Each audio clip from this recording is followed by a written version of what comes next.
All right, so this is just straight out of, as you see, it's called ASOund, the American Society of Addiction Medicine. This is their definition.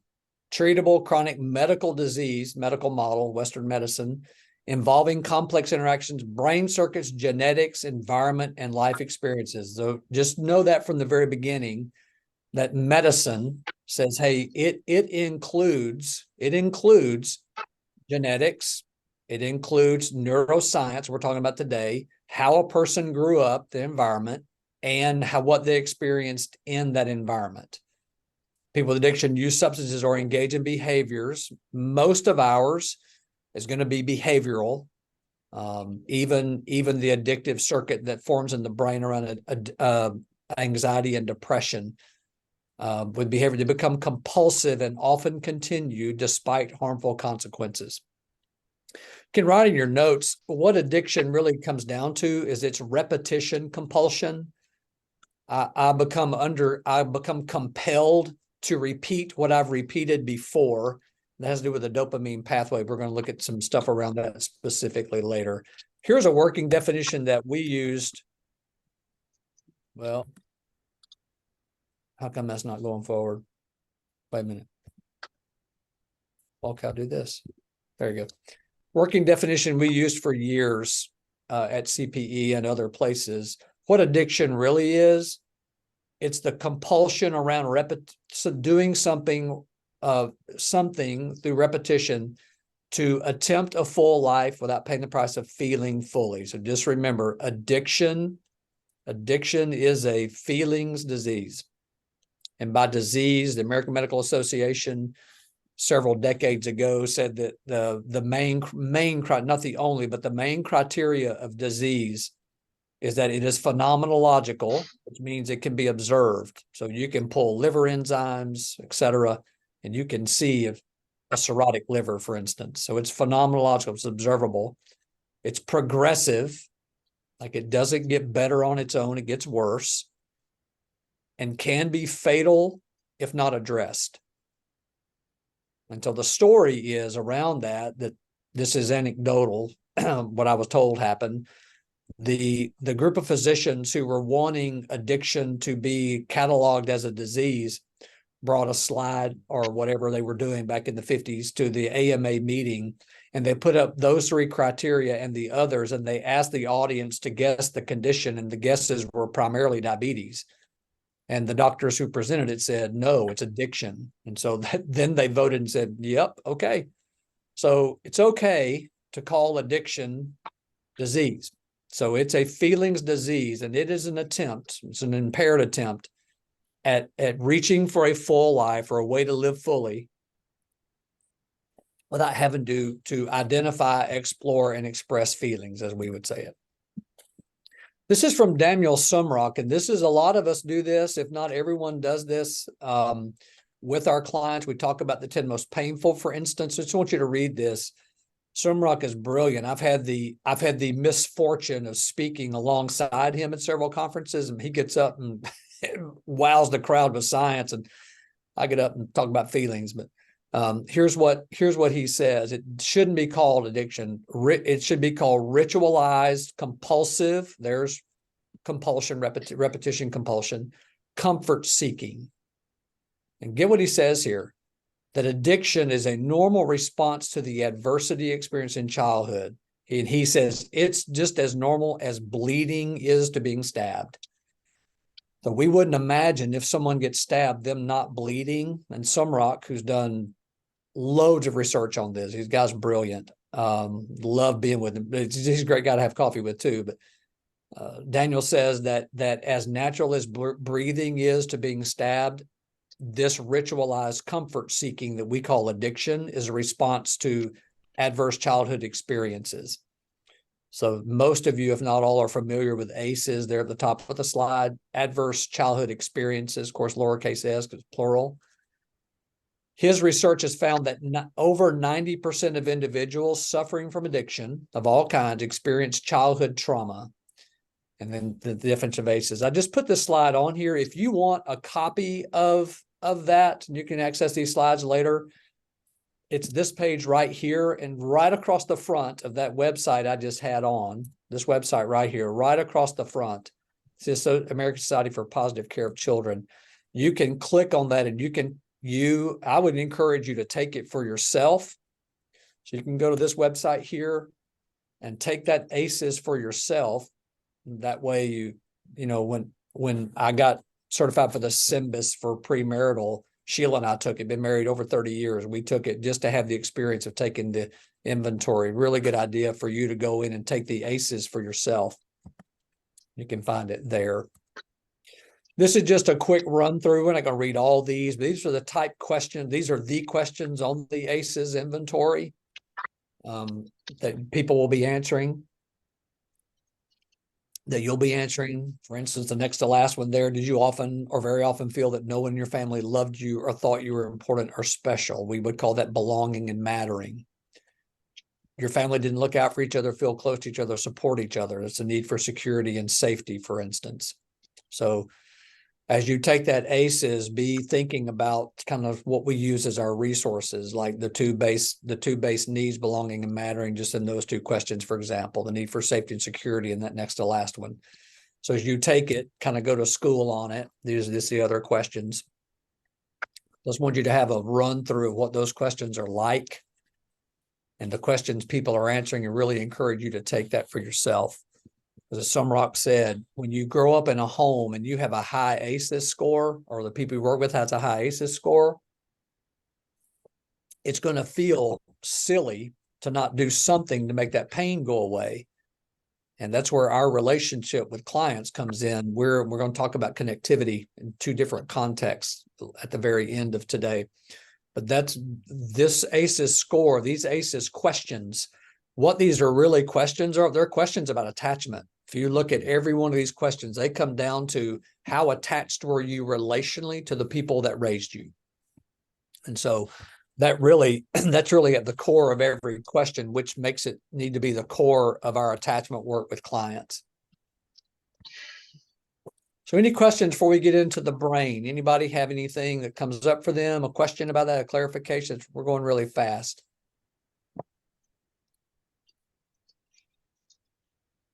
Okay, so let's get into some of the brain stuff. And we'll, like I said, just concentrate on, you can access these slides later. These at the bottom there, these are Dr. Sweeten's data points that she has in her class. The first stopping point for the thalamus is for information is called the thalamus. And just imagine that the thalamus is a giant net or bucket or basket, and it collects every bit of data that the brain takes in. This brings us to a point, just kind of a practicality. Just think about that. We often forget that every single bit of information that we take in, every detail, is through our five senses. And so just remember, when you're sitting across from a client, even virtually, they have a visual field. If your environment looks unprofessional, trashy, chaotic, if you look that way, just chaos and not put together and sleepy or fatigued or whatever, it doesn't make you bad. It just means that every single thing a human being takes in is through what they see, what they tactily feel, what they smell, what they taste, and what they hear. And so that thalamus is taking all those five senses, and everything that comes into our visual field or what we hear, all of that comes through the thalamus. And the thalamus's job is it sends that information it's taking in through the five senses. It's sending it all throughout the brain. By the way, you may notice, you may hear people say, and this is a good question to ask people, the only one of the senses that goes directly to the amygdala and does not have to go through the thalamus is smell. And so one of the reasons that smell cues are so strong is it makes a direct path to the amygdala. And so people will often connect odors to, my brother asked me one time, he said, just out of the blue, he's like, hey, what do you think of and what do you feel when you think about the smell of Copenhagen cooking grease and shop grease? I say Granddaddy, which is my hero, my childhood hero. It's just a pleasant memory for me. But when he asked me that question, I could smell that house. with his Copenhagen tobacco, my grandmother cooking, and him coming home from work from the shop. And so the five senses come into the thalamus. Four of them do, and the smell, olfactory goes straight to the amygdala. And so notice how short the blue arrow here is going from the thalamus where the information comes in into the amygdala, a limbic brain. Look how short that arrow is. Look how long that one is. It's over 2 times as fast to the limbic brain as it is to the outer brain, or the cortex, the covering, what cortex means. What that tells us is that the brain is interested in connection and protection, but look what it's going to do first. It's going to protect us first. And so one of the things as we work with clients is to contextualize relationship and work on attachment. That's the reason. Because we're going to see here that it takes much longer to think about something than it does to feel about something. So that thalamus takes in all that information, and as it runs it all throughout the brain, it's doing that first, because the first thing it's going to do, it's going to keep us safe so we can then connect relationally. So that's where it goes, is this thing called the amygdala, from up here in the thalamus down to the amygdala. And notice over here, it's the smoke alarm. The amygdala is that part that it asks a question every time it sees something. Is this dangerous? And it's what is going to be the determinant. It's on the lookout. So the amygdala's job is to be on the lookout all the time. So from the thalamus, the amygdala is fast and short. From the thalamus to the cortex is slow and long. And so the brain says that we don't have time to analyze this. We got to survive first. And so all the information goes to the amygdala first. So when we're triggered, when your client talks about being triggered or having a trigger or something like that, what we know is that what's happening is way down here, his or her amygdala is sending the signal to the body to go into a stress response. So what happens when that happens, when this amygdala gets red hot and afraid, it shuts down this up here. Notice when people are in trauma, they can't think clearly. So one of the mistakes that happens in cognitive therapy is people who are being traumatized, the therapist is asking them questions, or the coach is asking them questions that's forcing them to come up to a part of their brain up here that's shut down. Because when this gets activated, it's involved in fear and threat. It's asking if something is dangerous. It has implicit memory in it, not explicit. And so what happens is it sends a signal to the cortex and shuts it down. It hurts focus, it hurts sleep, and it hurts concentration. And so it's going to be important as we even process the 10 most painful. If a person has a particularly painful event they're going to go through, just remember this slide, that they're being triggered right here. And what that does, it sends a signal. This is called the HPA axis. It sends a signal to the hypothalamus, that's the H, which sends a signal to the pituitary, that's the P, which sends a signal to the adrenals, that's the A. And so the amygdala, by way of the hypothalamus, the amygdala sends a signal up here and says, hey, you got to enact my will, start the stress pathway, shut down thinking, shut down focus, shut down sleeping, shut down concentration, because I'm in survival mode. So it won't often be dramatic, but for instance, when we're doing this work around the 10 most painful, just bear in mind that when they're having feelings about this event, thinking questions, they're not going to be able to do it because this part of the brain is shut down. So they'll start working real hard to get back up to the cortex.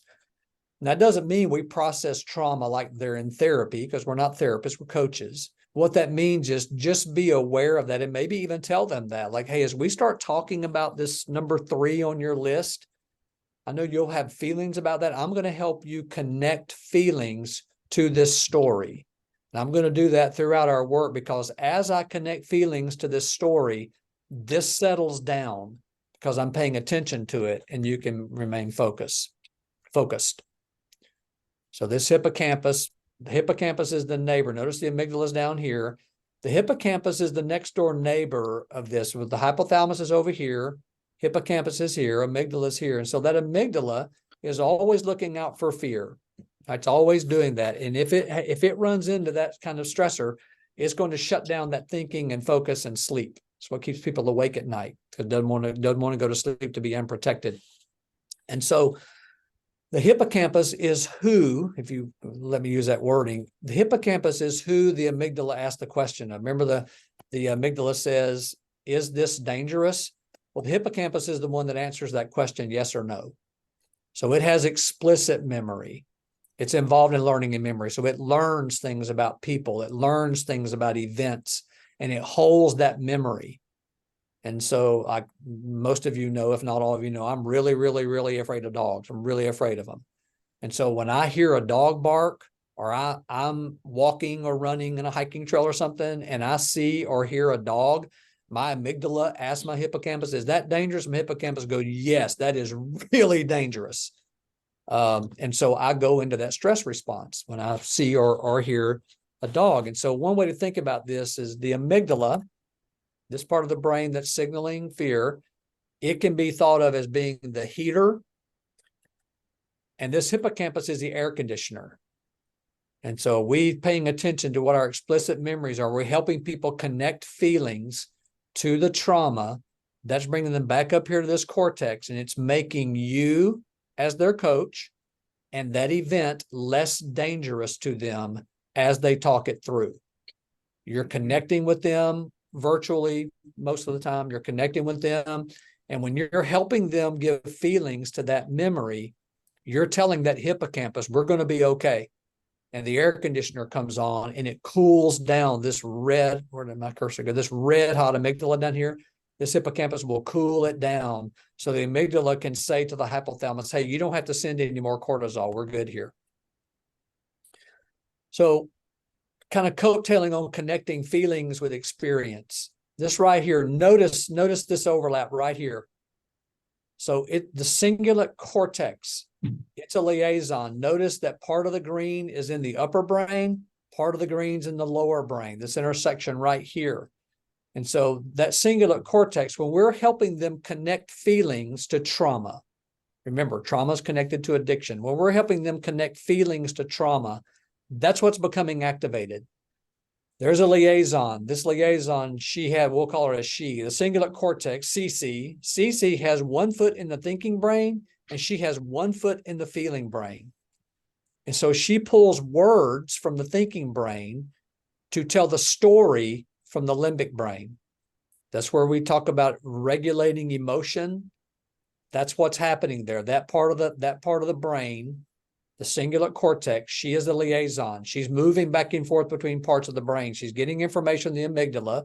She's pulling words from the thinking brain and saying, okay, I feel angry and afraid of this number 3 or 4 on my list here. Notice what it does. This liaison here, she's always looking toward conflict. She's regulating emotion using words, feeling words to tell the story. And she knows what to do to expect pain. That's one reason people will act out before they go to a job interview, or they'll act out before they go to preach. They'll act out after they've preached. They'll act out after a session because they're expecting pain, and pain and feelings become connected in the addictive brain. If I'm having feelings, it means I'm in pain. I'm expecting pain. And so that's how addiction takes over here. So this liaison, she's giving words to experience. And that's where we start making the transition to the thinking brain. So I just put this one in to say, look what this prefrontal, what this thinking brain, this part of the brain is in charge of. Thinking rationally. And you think back to a pastor, hey, pastor, it is not rational for you to preach the word of God and go to pornography to get relief from your feelings. And it destroys goal making. Like, I can't make goals because I'm preoccupied with decision making, having empathy for what that must be like for other people, the forming of personality. And this is a orbital part of the cortex there that's not really in play here. So that just mainly wanted you to take a look at the prefrontal cortex here. So this is what goes offline when a person is in that brain circuitry and the air conditioner of the hippocampus doesn't come on. And they never get to address their terror or their fight, flight, freeze. Now we get down to the anatomy, the anatomical structure that really is in charge of addiction. Now, this is a spinal cord. Imagine a spinal cord coming from here. So we're looking at the right brain of a person. They're facing this direction, and we're looking at the right side of their head. This is the brain's lower brain, it's called, coming through. And so this piece right here, it's called the nucleus accumbens. The nucleus accumbens, it is the thing that is in charge of dopamine reward pathway. And so one thing I wanted to mention, I'm looking at my notes here, I forgot to mention this hippocampus, this organ right here that the amygdala says, hey, is this dangerous? This thing is covered with cortisol receptors. And so cortisol loves to go to a place where there's lots of receptors. And so that is a cortisol-rich environment. And so one of the reasons to pay attention to the hippocampus, to use this cingulate cortex to bring language down here, is so that hippocampus is not so saturated with cortisol. And so the addictions, and I want you to, this is a gross example, but if you think of, you go into a public restroom and every once in a while, just a little spritz of deodorizer, that's what the nucleus accumbens is designed to do with dopamine, the pleasure center. So it's designed for low to moderate activations of dopamine throughout the day.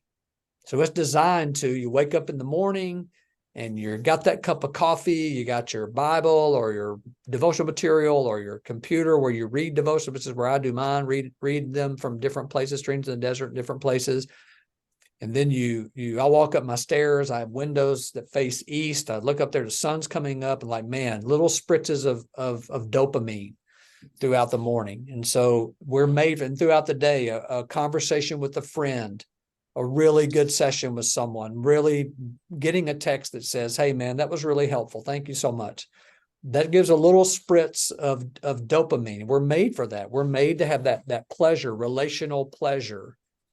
So super important component of the reward pathways. So here's how that happens. The VTA, ventral tegmental area, releases dopamine. The nucleus accumbens is the one that decides when the dopamine is released. The VTA decides how much. And then the thinking brain appraises and interprets the stimuli. So for instance, you have someone going throughout their day, a pastor's wife, for instance, going throughout their day, and they're doing their thing. They're discipling someone, they're doing all these things, but all of a sudden they remember, quote unquote, pornography or spending or buying, whatever it may be. And this nucleus accumbens begins to anticipate the dopamine that's going to happen from that. So if they're not relationally connected, if they're not dealing with feelings, they're going to start that addiction cycle. We got a slide about that in just a minute. And so what the VTA will do, the VTA will flood the system with dopamine. Looking at pornography for the first time or the first few times, drinking for the first few times, playing the market for the first few times, buying first few times.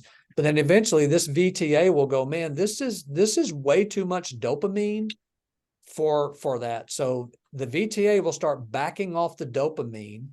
And so the person in addiction will end up having to do more to get the same amount. And so that's how what's called increased tolerance. Someone who's drinking will drink more.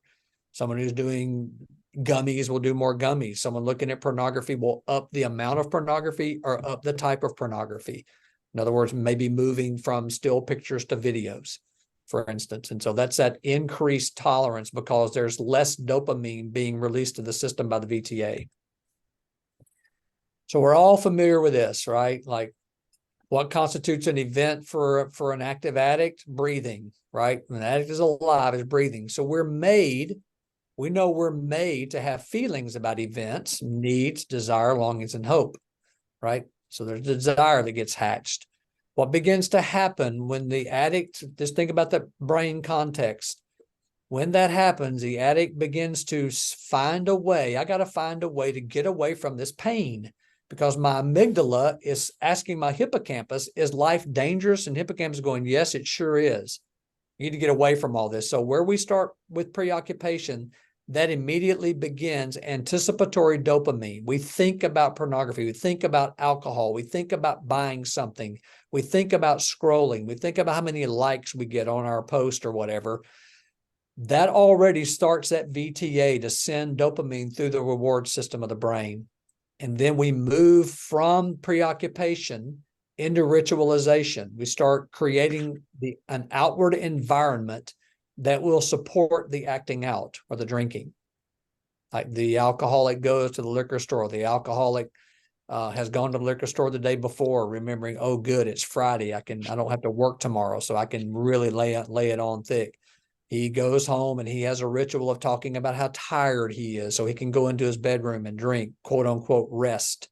So his wife and children will go, oh yeah, daddy needs his rest. So there's all kinds of rituals involved in that a lot of pastors that I've worked with, and some of you have too, a lot of pastors will do a lot of acting out on Sunday, Monday, first part of the week, as a relief, as a reward for how scared they were to go to the pulpit, for instance.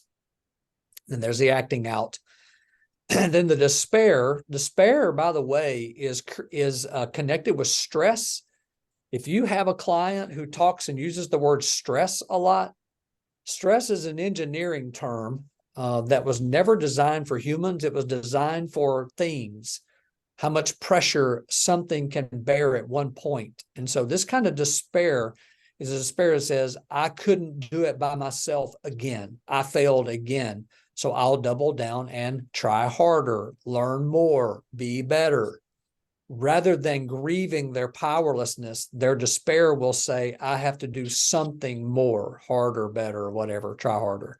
So this despair, when people start thinking of talking about stress, make a beeline in your thinking for this cycle, for right here. And you can go backwards with them on this to go, I hear your stress. And what stress is a failure to grieve powerlessness. Stress is a failure to admit I have limits. Stress is a result of taking on too much. Stress is a result of saying, hey, it's all up to me, which a lot of people who workaholism, I being one of them, workaholism, lived a life growing up that says it's all up to me. If it's going to get done, I got to do it. And so if you will help people back around to this and say, you're despairing, despair is all about grieving powerlessness. Because if we grieve powerlessness, we'll go to a first step rather than making promises to do better, work harder, leaving it all up to ourselves, constituting another event that creates a cycle to keep going. If we will help them move from despair and work backward, like, what do you do to relieve stress? And they may just come out and say, well, I look at pornography, or I shop, or for instance, and just help them frame that up as, even if you don't use the word, if you don't use the word addiction, just help them frame that up as, okay, let's talk about how you set your life up to hit Amazon or hit social media or hit alcohol or hit porn. Let's talk about how much of your day how much in your thinking space it takes up, and have this brain stuff in your own mind is what's happening there. In other words, if someone's preoccupied going, okay, in their preoccupation with getting to Amazon, for instance, that's giving them anticipatory dopamine. I could even tell them that. Let's talk about when you start thinking about getting home and to get something bought, what does it do for you? What do you feel? Those kinds of things. I don't want to beat that to death, but this is a really handy tool right here to help in the context of what's happening in their brains. And way before they act out, you can work backward when they talk about stress or shame or despair. Then lastly, just 3 words to remember, and we'll do questions and discussion from there. Just think 3 words: contextualize. Like I said, you don't have to remember nucleus accumbens and all that stuff. Just contextualize and let people know that, hey, when you're acting out, yes, it might be immoral and sin. That's true. And the rest of that context is it has to do with your story. You found a way to short circuit having to take the long way around and feel feelings. It's become very comforting for you, because what addiction is, it's ritualized comfort seeking, as Dan says, as Sumrock says. So just to help them contextualize, like, hey, we're going to work with this issue with you, pornography, alcohol, whatever it is, we're going to work with this in a context. And the context is biblical, the context is theological, the context is moral, and the context is also physiological. So to help them work through, like, hey, there's more on board here than just, hey, stop it. So contextualize the client and then connect feelings to the story. Remember the singular cortex, she's looking for experience, and she's looking to dip into that well of words, feeling words, to knock down the stress that's put on that hippocampus. So it can say to the amygdala, hey, we're okay. We're talking about the story with our coach that we really trust. And so just talking that through helps them connect feelings to story, and it also connects them with you, where you're able to say, yes, I don't want to ever say that drinking to drunkenness is not a sin, because it is. If viewing pornography and sexual immorality is a sin, because it is. We know that. And here's what else is going on. So as you contextualize addiction through connecting feelings to the story, thereby connecting them with you. And then to be able to confront. Remember what confront means. It means with front, with your heart. And so someone who begins a pattern of every single time you talk to them, they've relapsed. That's something to confront, to say, I get it. Remember our context. Let's keep connecting feelings to the story. And then I need to confront you. I feel angry or sad or fear when these relapses are consecutive or very, very consistent. So where do you find the anger to go through the pain of going to more meetings or working more closely with your sponsor or working these steps with me? You can pop that addiction cycle back up there and say, let's pay attention to this thing, what's going on to your brain and where you are in this cycle of addiction that you're in.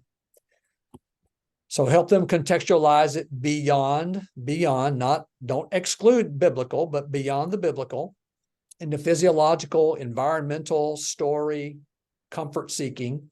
Help them connect the feelings of comfort seeking, ritualize, as Dan Sumrock says, and then connect to you. And that buys you the credibility and the standing within to bring your front with theirs, to confront what's going on and what's keeping them so rooted in what they're doing.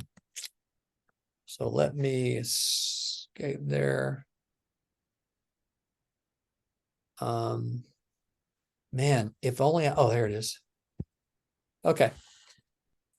So that's a super quick run through, I know. So questions, discussion, cases, what's best for you the last 15 minutes or so?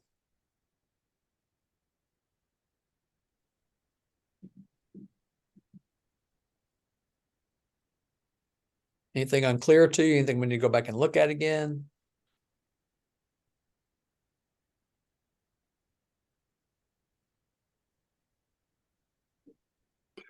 Phil, can you talk about this in the context of, we talk about anxiety a lot as a way to alleviate, talk about it in terms of depression as well.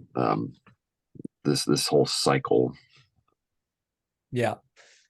Yeah, good. I'm glad you said that, Chris. I meant to mention that actually. I want you to think about if you've ever seen or had, like, one of our pets when my son Luke was growing up was a gerbil.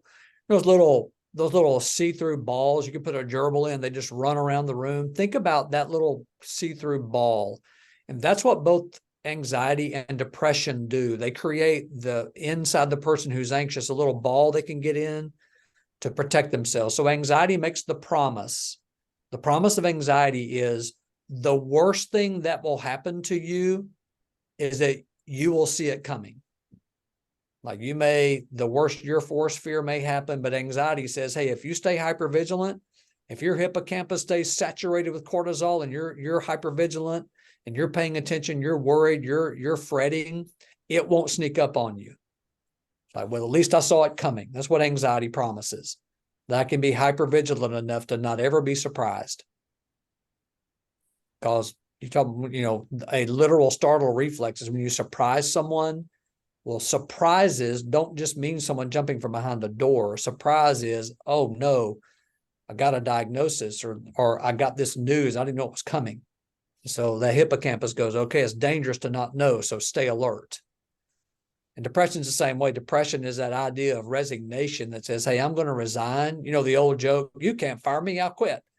It's the same premise. Like, hey, world, you can't affect me. I've already unplugged. So depression becomes very, very powerful. You can't get to me because I'm not here. I don't care. And so that becomes very addictive. The person who's depressed gets a literal dopamine shot through being inaccessible relationally. It's empowering. The anxiety addict gets a shot of dopamine through that nucleus accumbens, through the VTA, gets a shot of dopamine by worrying and being hypervigilant because it feels like safety. A depressed person who doesn't show up in life feels, quote unquote, feels safe. An anxious person who's hypervigilantly obsessed with taking care of themselves through anxiety, and that gerbil ball has false security that nothing bad's going to happen to me. And if it does, I saw it coming.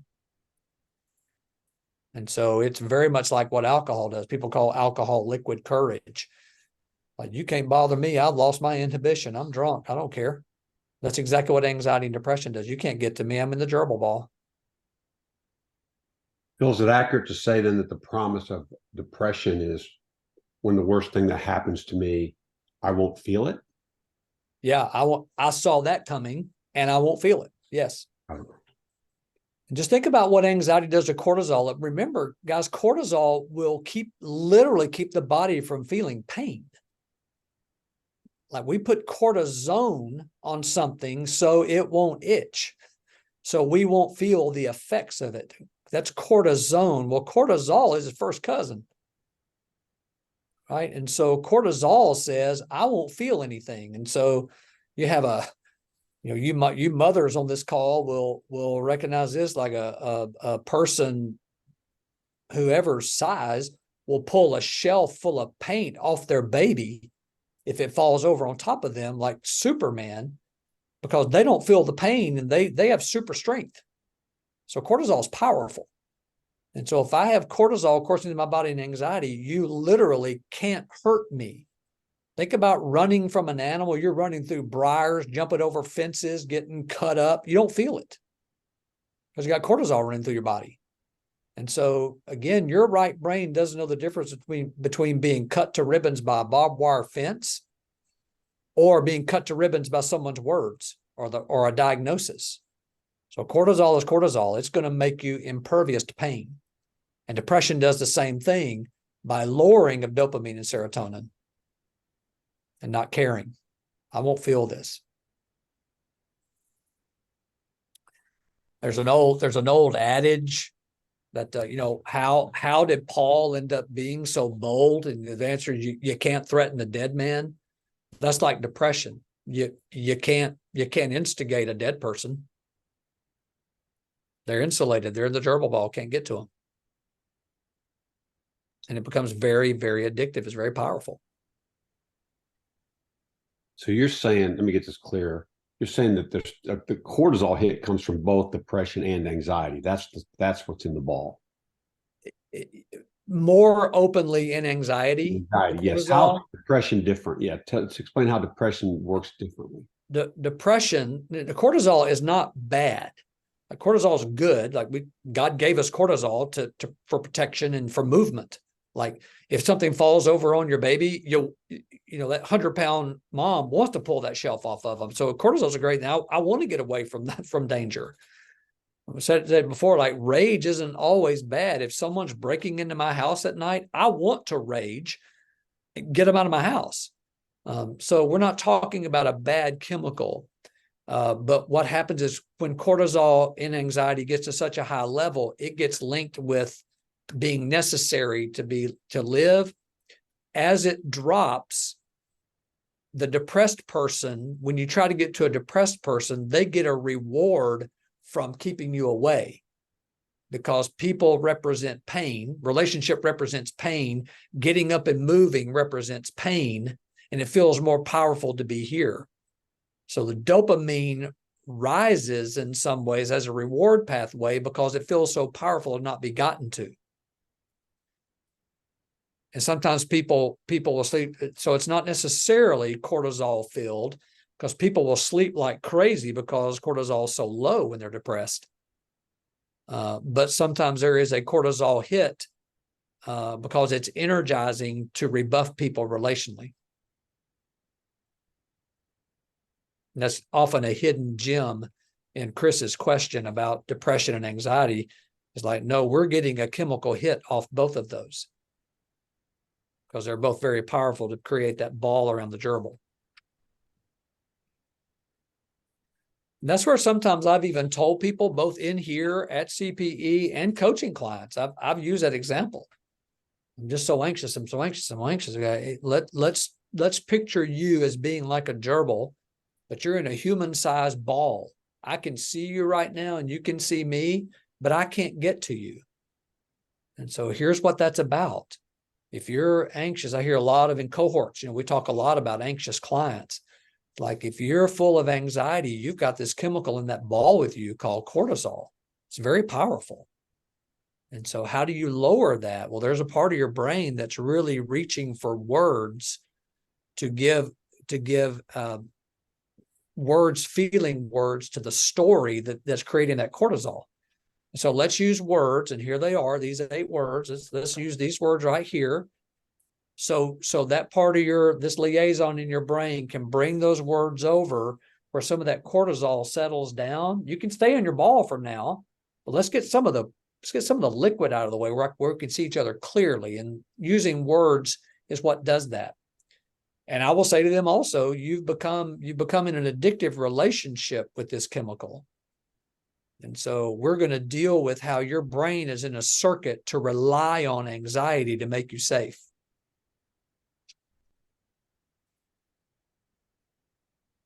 Thank you for asking that, Chris. I had forgotten to address that. Thank you. That's wonderful. Is that clarifying? Did that help clear that up? Yeah. Hey, can you talk about the healing, like even the process, like just with a porn addict, for example, someone who's addicted, it could be anything, but let's just pick pornography, where the brain has been wired. There's been a restructuring of the brain. Talk a little bit about that, what that looks like, or the process, and even the hopefulness of the possibility. Yeah. Two parts of that. I want to do super practical and then kind of more, I guess, theoretically chemical to Jeff's question. Pornography masquerades as relationship. Like we all know that. Like people will talk about, women do it too, but the most common scenario, men will pay money to have a relationship with a woman on a webcam. Like they will use that wording. Right. So the brain sees that as a relationship. And so pornography and relationship become linked.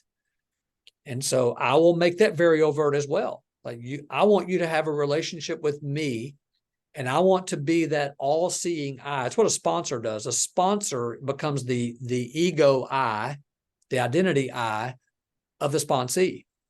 Let me point to some things that are happening you can't see right now. Right, you got some things joined: comfort in pornography, security in pornography, power in pornography, being desired in pornography. You got all kinds of linkages with porn. And so I want to break those linkages, but we're going to break them through us being in relationship and you have a relationship with a sponsor. So on the practical note, I just scribbled down some stuff that has been helpful for me and for me with clients. So you can do this virtually. So there's another part of the brain. I eliminated the slides, afraid it would go too long. There's another part of the brain called the insula, INSULA, like insulin, but it's insula. And what it does, when the thalamus sends stuff through the brain, what it sends to the insula is physiological sensation. For instance, when people are cutting, they're attempting to wake up that part of their brain. And what few, like adolescent, young adult women I've worked with through the years, I'll say to them, you're on the right track. Now, I don't want you to hack your arms up and stuff, but you're on the right track. You intuitively know that part of your brain needs to be awakened. You need to wake up. That's what happens with post-acute withdrawal, by the way, whether it's porn or alcohol. The body wakes up to craving that. And so that's insula being activated. And so one of the things I've done, I've scribbled down, you can do some really strong work. The new age has attempted to hijack breathing, and God's the one that made that up. God breathed in life into Adam, ruach in Hebrew, and pneuma in the New Testament in Greek is like, no, that's God's idea. The winds blew through at Pentecost. God breathed into Adam. And so that breathing is a huge deal. And so what I've started doing, it's a super easy thing just to breathe in. And as I breathe in, just for me, I say the word aletheia, which is Greek for truth. And when I breathe in, I will do that with clients. Like, choose a word that represents comfort, security, safety, relationship for you. Breathe. And as you breathe that in, just focus on that word. What is that doing? We're helping them activate the prefrontal cortex where language is. So I'll breathe in silently, aletheia, for 4 seconds. And as I hold that, I imagine the word aletheia and truth coming together in English. And as I exhale twice as long, 8 seconds of exhale, and I will breathe out the word truth. Breathe in aletheia, breathe out truth. That's just called focused breathing. And to be able to help people do that, said, hey, what this is doing, this is settling down your nervous system, bringing you back into a parasympathetic nervous system state here. By the way, just as an aside, it activates what's called the 10th cranial nerve, which is that nerve that runs into the ACC, the cingulate cortex. So there's real live and physiological change going on. And so breathe in, and people may want the word truth, and they may want the word grace or holy or righteous or good or gracious. And so often you fellowship folks will know we will often, Chris has done it, Kevin has done it, just call out who God is to you today or who you need him to be today. And our congregation will say, gracious, wisdom, all-knowing, shepherd, helper, paraclete, like that's what that is. And so I'm bringing those words over from the left brain to the right just through the breathing, and have them go through 4 or 5 rounds of that. Sometimes and to let them know what we're doing. We're not lighting candles, sitting sideways and thinking about Buddha. This is breathing. God made this up. And so not the Buddhists. And so we're breathing in something that represents life to us, and we're breathing it out. So that settles down the nervous system. The second thing you can do, I thought about doing it with us, but we only have 3 minutes left, so I won't. But it's called progressive muscle relaxation. Super powerful. All it does, you have them tense their muscle groups at about 40%, and then for 7 seconds, and then release it for 10. Start with their jaw. Set your jaw at about 40%. Don't grind your teeth out, but 40. Just set your jaw for 7 seconds. You help them time it, and now release it. And now do that with your shoulders. 40% tension in your shoulders, 7 seconds. Just release that for 10. Your chest muscles go all the way down, your abs, your hips, quads, calves, even ankles. Tense your ankles up. It's amazing what that will do just to help them. What that does, it slows down. It lets out amygdala and hippocampus know, okay, we're breathing, we're focused. And on a practical level, Jeff, what you said, it helps them focus on, hey, pornography in your example, what addiction does, it makes everything seem to be in a hurry. Hurry, which creates more anxiety. And when you suffer from anxiety, many times the brakes to the anxiety is depression. So people toggle between anxiety and depression, and the in-between is just paying attention to our bodies. And that's activating the insula, because the insula is screaming, wake me up, wake me up. That's why these girls are cutting. And so that's where it's called breathing in your body or feeling into your body. And so it's a great setup to say, hey, let me show you what your addiction does not want you to ever do. It doesn't want you to ever slow down and pay attention to the breath God has given you. And then to hammer away, you are connected in your brain. You are linking what you're doing to make yourself okay with comfort, security, safety, belonging, and mattering. And we're working to break that connection and to create something else. And we'll start even with focusing on your body. You're an embodied soul. Ignatius had that years ago.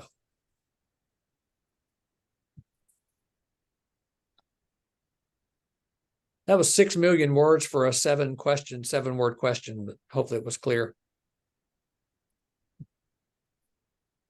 Anything else before we run? Phil, I don't know if you have time for this, but I just have a question on the addiction cycle with really the preoccupation, ritualization, and acting out part, and how it relates to the brain and dopamine specifically. Because I get a lot of clients and the ones with ADD, ADHD, and they talk about dopamine and they see something on TikTok or Instagram and like, oh, I'm just chasing after the dopamine hit. So I'm wondering if I'm thinking about this right. Like in preoccupation, there's a dopamine release, you said.